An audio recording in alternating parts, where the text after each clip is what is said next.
Niagara Parks Power Station. And the old power station.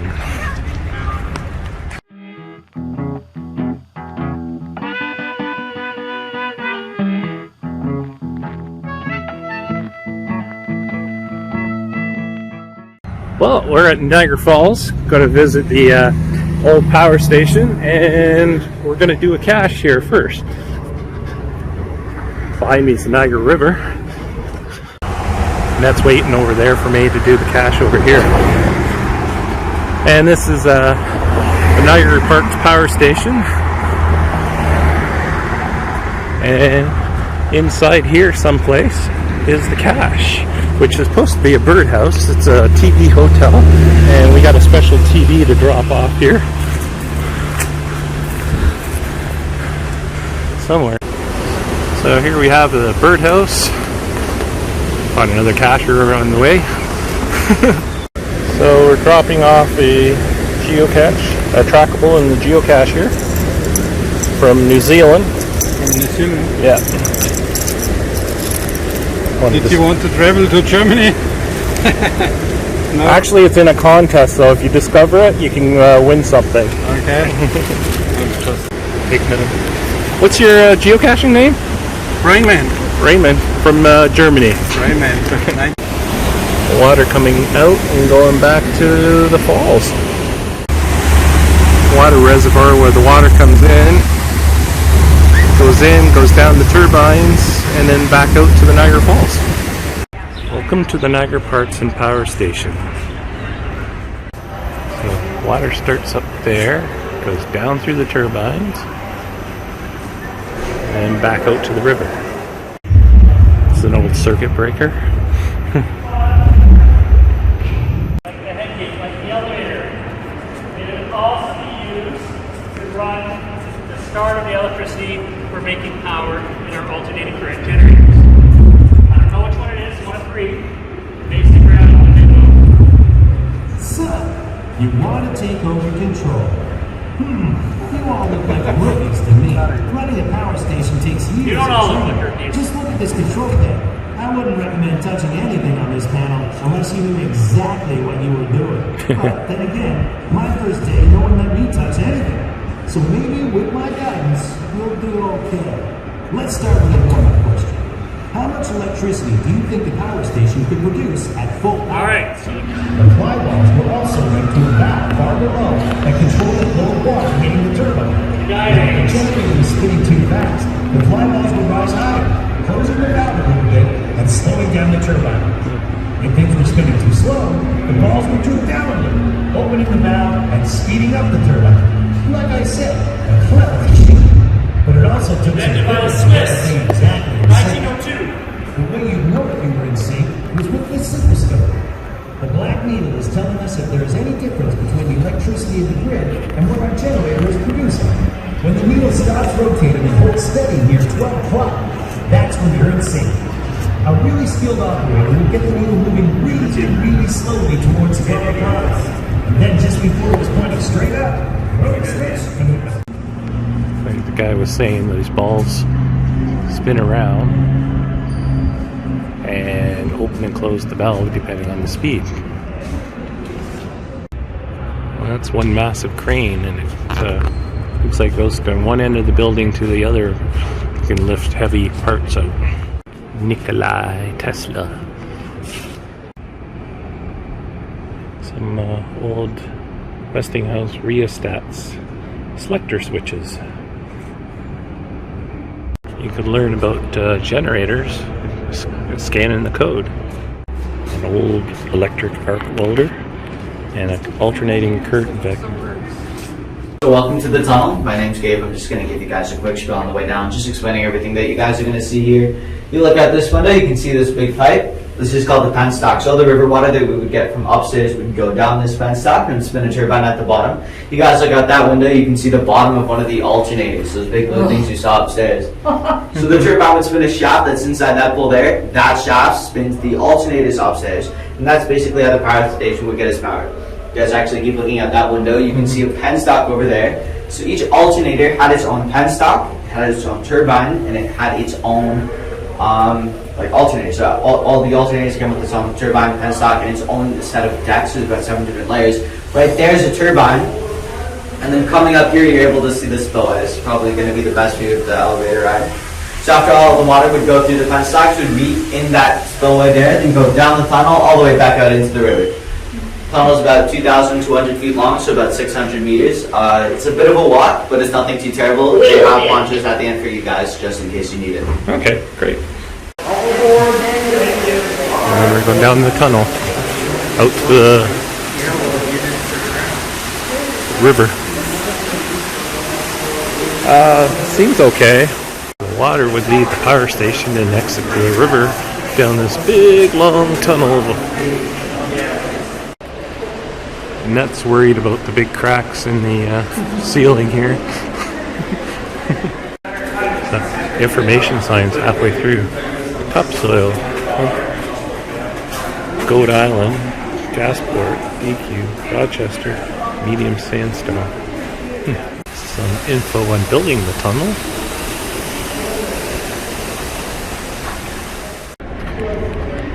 It's all about building the tunnel.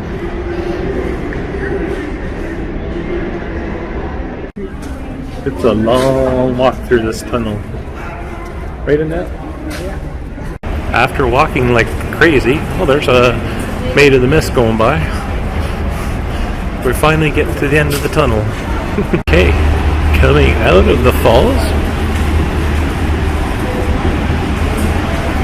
we got the U.S. Falls. I'm donning the yellow suit. Same with the net. So here we are at the end of the tunnel. There's a bird going floating down the falls.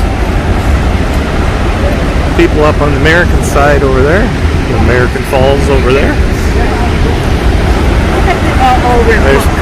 Yeah, I know, it's kind of stretchy. So, last time we were here, we're up a little closer to the falls. But we got some great views here. So there's people up on Table Rock at the top, looking over. And down to the river.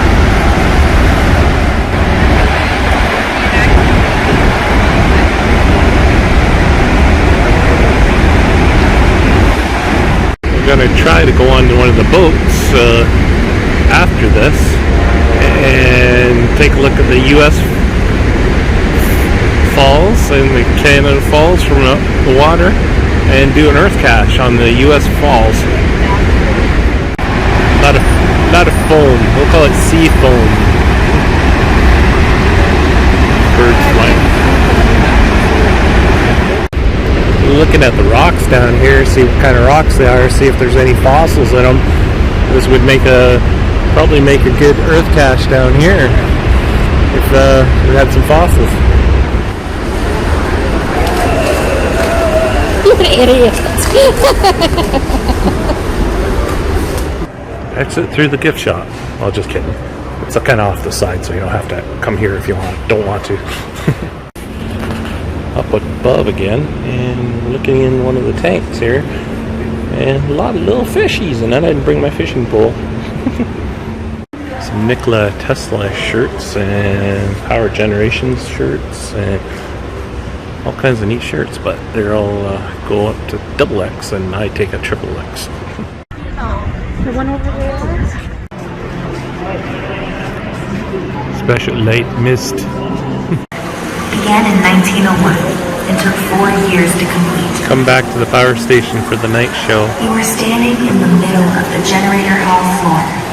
It was here that the kinetic energy of Horseshoe Falls was transformed into electricity for a century. When you engage with it.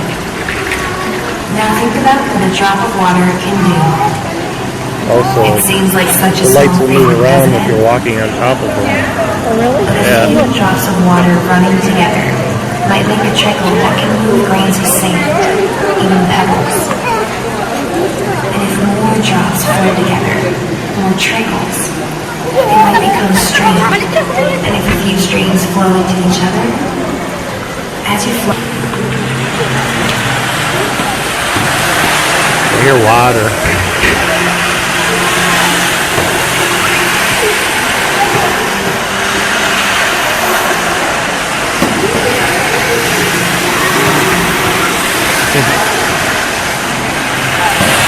Want to play in the water?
dreamers.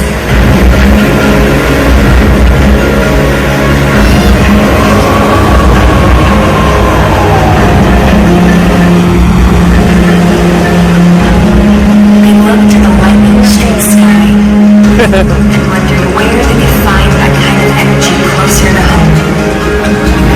The majesty and grandeur of the falls inspired them. 6 million cubic feet of water crashing over a rock cliff every minute. What could you do with that raw power if you could put it to work? If you could harness it, turn it into electricity, you might light up the continent.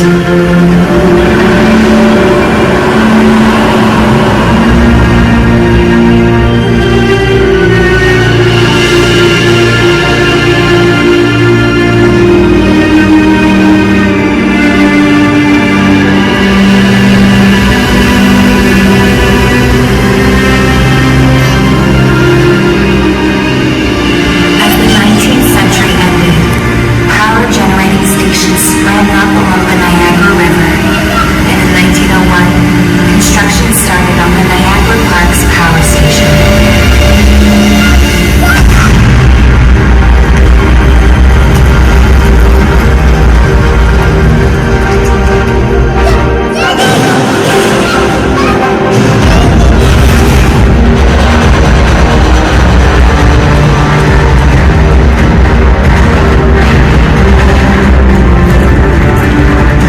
It took 4 years and the sweat, ingenuity, and determination of hundreds of people to complete the building we're standing in right now. One of the most ambitious and innovative engineering projects of the early 20th century. As the century progressed, new technologies took over more and more of the work this building had been doing. After over 100 years of harnessing the power of the falls and turning it into light and heat for millions of North Americans, the power station went dark. And that was the power station in Niagara Falls. Catch you later. Cache on the trails.